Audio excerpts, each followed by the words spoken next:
Remal Remal Remal এখন media থেকে আরম্ভ করে সব জায়গায় রেমেল আর হচ্ছে বিশেষজ্ঞদের আহ, বক্তব্য।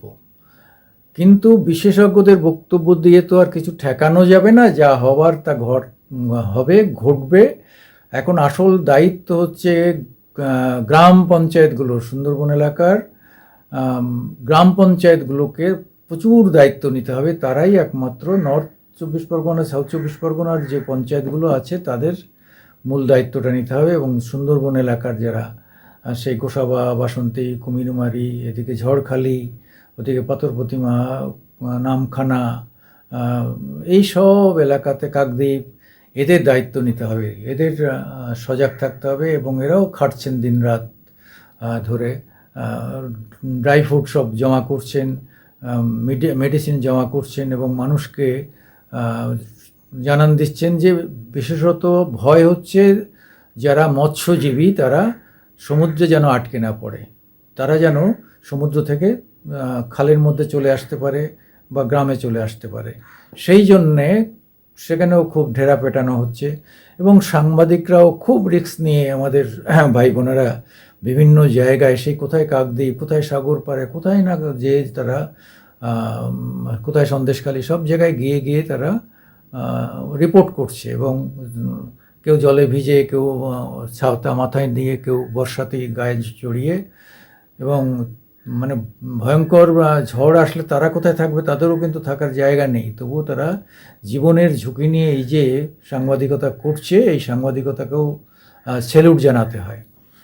এবং আমাদের মিডিয়াগুলো সবাই খুব সজাগ হয়ে দেখছে যে এই ব্যাপারগুলো যাতে কোনোভাবেই মানে যতটা পারা যায় মানুষের পাশে দাঁড়ানো, মানুষকে সাহায্য করা, মানুষকে সাহায্য দেওয়া।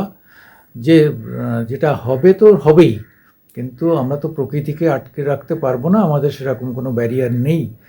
তবে ইদানিং তো দেখা গিয়েছিল যে দুবাইতে কৃত্রিম বৃষ্টি করিয়ে দিয়েছিল, কিন্তু তাতে দুবাইয়ের ক্ষতিই হয়েছে, দুবাই একদম তছনছ হয়ে গিয়েছিল। কৃত্রিম বৃষ্টি করা যায়, হয়তো কদিন পরে ঝড়ও করা যাবে। যাই হোক, কিন্তু আটকানো তো যায় না। ঝড় আসলে যদি কোনোভাবে ফুস করিয়ে দেওয়া যেত, বা সে ফ্লাড আসলে, বন্যা আসলে যদি কোনোভাবে তাদের টাইডাল ওয়েভটাকে কমিয়ে আনা যেত, হাইটটাকে কমিয়ে আনা যেত, তাহলে বোঝা যেত। কিন্তু তারা তো সেটা করতে পারবে না। কৃত্রিম ঝড় ঝঞ্ঝা সব কিছু করতে পারবে, কিন্তু প্রকৃতির যে বর্ষণ, প্রকৃতির যে ভয়ঙ্কর রূপ, সেটাকে কন্ট্রোল করার কিছুই আমাদের কাছে এখন পর্যন্ত আবিষ্কৃত হয়নি। যেই হোক, যেভাবে হোক, আপনারা সতর্ক থাকবেন, এইটাই বলার। আমরা হয়তো কলকাতায় আছি, আগে ক্যানিংয়ে থাকতাম, গোসাবা, বাসন্তী, ঝড়খালির দুরবস্থা দেখেছি। আমরাও এই ঝড়ের পাল্লায় পড়েছি। অনেক জায়গায় ঘর বাড়ি ধ্বস্ত হয়ে গেছে। কুঁড়ে ঘরের মধ্যে ঢুকে গিয়ে, কুঁড়ে ঘর পড়লেও গায়ের উপর মরবে না, বড় ঘর বাড়ি ছেড়ে কুঁড়ে ঘরে এসে ঠাঁই নেওয়া হয়েছে। এক ভয়ঙ্কর প্রকৃতির অভিশাপ। এই প্রকৃতির অভিশাপের হাত থেকে মানুষকে রক্ষা করতেই হবে, সেইভাবে সবাই নেমে পড়েছেন। নমস্কার, আমি সুকুমার দেবনাথ, মামাটি মানুষ ইউটিউবের পক্ষ থেকে আপনাদের সামনে এসেছি। আপনারা আমাদের লাইকস দেবেন, সাবস্ক্রাইব করবেন, এবং আপনারা যদি কোনো পরামর্শ থাকে আমাদের দেবেন। নমস্কার।